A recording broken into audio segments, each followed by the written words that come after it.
گرفتار کرنا ملک القش وزیر کا بزرج مہر کو، اور رہا ہونا اس کا پنجہ القش سے، اور تعبیر پوچھنا بادشاہ کا وزرا سے۔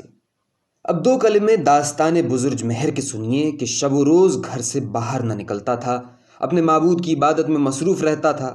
ایک دن اس کی ماں نے کہا کہ بے اختیار میتھی کا ساگ کھانے کو جی چاہتا ہے۔ خواجہ باغ بیداد کی طرف گیا، باغ کا دروازہ بند پایا، باغبان کو آواز دی۔ باغبان نے جو قفل کھولنے کا ارادہ کیا، خواجہ نے کہا کہ قفل کو ہاتھ نہ لگانا، تو نے جو کل سانپ مارا تھا اس کی ناگن قفل کی جڑ میں تیرے ڈسنے کے لیے بیٹھی ہے۔ باغبان نے جو غور کیا تو واقعی ایک ناگن قفل کے روزن سے منہ نکالے بیٹھی ہے۔ باغبان نے اس کو مار کر دروازہ کھولا اور قدموں پر گر کے کہنے لگا کہ آپ نے میری جان بچائی، ورنہ اس دم میرے مرنے میں باقی کیا تھا؟ یہ کہہ کر بولا کہ کیا حکم ہوتا ہے؟ بزرج مہر نے کہا کہ مجھ کو تھوڑا سا ساگ میتھی کا چاہیے، جو قیمت ہو میں دینے کو موجود ہوں۔ باغبان بولا کہ ساگ حاضر ہے، قیمت اس کی میں آپ سے محسن سے کیا لوں گا؟ باغبان جو ساگ لانے کو گیا، دیکھا کہ بکری زعفران زار میں گھسی ہوئی چر رہی ہے۔ باغبان نے جھنجھلا کر ایک بیلچا اس کو مارا، وہ تڑپ کر مر گئی۔ بزرج مہر نے کہا کہ اے ظالم، یہ بے واسطے 3 خون تو نے کیوں کیے؟ اس نے مسکرا کر کہا کہ اے صاحب زادے، تجھ کو خیر ہے، ایک بکری مری 3 خون بتلاتا ہے۔ بزرج مہر نے کہا کہ اے بے وقوف، اس بکری کے پیٹ میں فلانے فلانے رنگ کے 2 بچے بھی ہیں۔ ناگہاں جس وقت ان دونوں سے یہ باتیں ہوتی تھیں، القش بھی شہنشین پر بیٹھا دیکھتا سنتا تھا۔ باغبان کو بلا کر مقرر دریافت کیا کہ یہ کیا گفتگو تھی۔ اس نے پوست کندہ بیان کیا۔ القش نے بکری کا پیٹ جو پھڑوا کے دیکھا تو اسی رنگ کے 2 بچے جیسے بزرج مہر نے بتائے تھے بکری کے پیٹ سے نکلے۔ القش نے بزرج مہر کو اپنے پاس بلا کر بٹھایا اور پوچھا کہ تو کون ہے اور تیرے باپ کا کیا نام ہے؟ بزرج مہر نے کہا کہ خواجہ بخت جمال کا بیٹا اور حکیم جاماس کا نواسا ہوں۔ میرے باپ کو کسی ظالم نے مار ڈالا ہے، اس سے انتقام لینے کی فکر میں پھرتا ہوں۔ القش نے کہا کہ پھر تو نے اپنے باپ کے خونی کو پایا؟ بزرج مہر نے کہا کہ خدا منتقم حقیقی ہے، اس کے نزدیک سب آسان ہے۔ القش نے کہا کہ بھلا بتلا تو شب کو میرا معافی الضمیر کیا تھا؟ بولا کہ تو نے جو دفینہ پایا ہے چاہتا تھا کہ اپنی جورو سے کہے، لیکن نہیں کہا۔ یہ بات سنتے ہی القش کے حواس منتشر ہو گئے اور مثل بید کانپنے لگا۔ دل میں سوچا کہ یہ لڑکا بڑا روشن ضمیر ہے، ہمیشہ سے میں سنا کرتا ہوں کہ روشن ضمیر کا دل و جگر کھانے سے انسان کا دل روشن ہوتا ہے۔ فی الفور بختیار حبشی کو، کہ اس کا غلام تھا، بلا کر چپکے سے کہا کہ اگر تو اس لڑکے کو ذبح کر کے اس کے دل و جگر کے کباب لگا کر مجھ کو کھلا دے تو اس کے صلے میں تیری مراد برائے۔ اس غلام نے بزرج مہر کو ایک اندھیری کوٹھڑی میں لے جا کر پچھاڑا، چاہتا تھا کہ چھری گلے پر پھیرے۔ بزرج مہر بے اختیار کھلکھلا کر ہنسا اور کہا کہ جس توقع پر تو یہ عذاب مول لیتا ہے وہ امید تیری اس وعدہ خلاف سے برنہ آئے گی۔ اس نے کہا کہ بھلا میرا مطلب کیا ہے؟ بزرج مہر نے کہا کہ تو القش کی بیٹی پر عاشق ہے اور وہ کبھی تجھ کو نہ دے گا، مگر میں البتہ تیرا نکاح اس کے ساتھ کروا دوں گا۔ اس وقت مجھ کو تو چھوڑ دے۔ آج کے 10ویں دن بادشاہ ایک خواب دیکھ کر بھول جائے گا اور اپنے وزراء سے اس خواب کو پوچھے گا۔ جب کوئی بتا نہ سکے گا بادشاہ غضب ہوگا، اس وقت یہ تیرا خاوند مجھ کو تجھ سے طلب کرے گا، مگر خبردار، جب تک 3 تماچے تجھ کو مار نہ دے تو مجھ کو نہ بتانا۔ حبشی نے کہا کہ اس نے تیرے دل و جگر کے کباب مانگے ہیں، اگر میں کسی جانور کے دل و جگر کے کباب بنا کر لے جاؤں تو وہ حکیم ہے، تشخیص کرے گا اور مجھ کو سزا دے گا۔ بزرج مہر نے کہا کہ شہر کے دروازے پر ایک بڑھیا بکری کا بچہ کہ اس کو آدمی کا دودھ پلا کر پالا ہے بیچتی ہے۔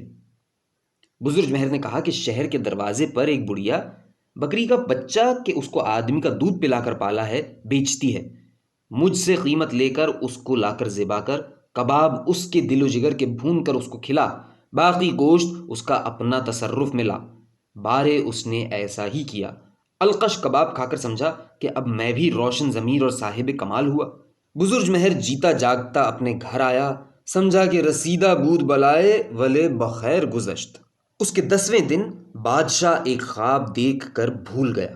صبح کو حکیموں اور وزیروں سے کہا کہ میں نے شب کو ایک خواب دیکھا تھا، وہ بھول گیا ہوں، تم کو لازم ہے کہ اس خواب کو بیان کر کے تعبیر اس کی کہو۔ سب ہی نے عرض کی کہ اگر خواب معلوم ہوتا تو البتہ اس کی تعبیر اپنی عقل کے موافق بیان کرتے۔ بادشاہ نے کہا کہ سکندر کے وقت میں جو حکیم تھے اکثر اس کے خواب کو کہ وہ دیکھ کر بھول جاتا تھا بتا کر تعبیر دیتے تھے۔ پس تم کو بھی میں نے آج ہی کے دن کے واسطے نوکر رکھا ہے، اگر خواب میرا بتا کر تعبیر نہ کہو گے تو ایک ایک کو قتل کروں گا، ازروئے رحم کے 40 دن کی مہلت دیتا ہوں۔ اور القش پر سب سے زیادہ تاکید کی کہ وہ سب سے زیادہ ممتاز تھا۔ جتنے حکیم اور وزیر و ندیم تھے سب حیران و پریشان تھے کہ بے دیکھا سنا خواب کیوں کر بتلاویں۔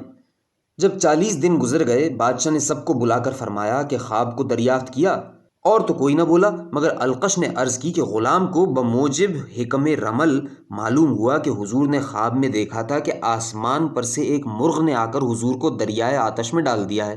یہ دیکھ کر حضور خوف سے چونک پڑے اور خواب بھول گئے۔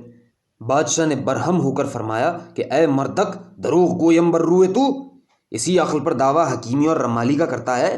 یہ خواب بھلا میں نے کب دیکھا تھا کہ تو نے بیان کیا؟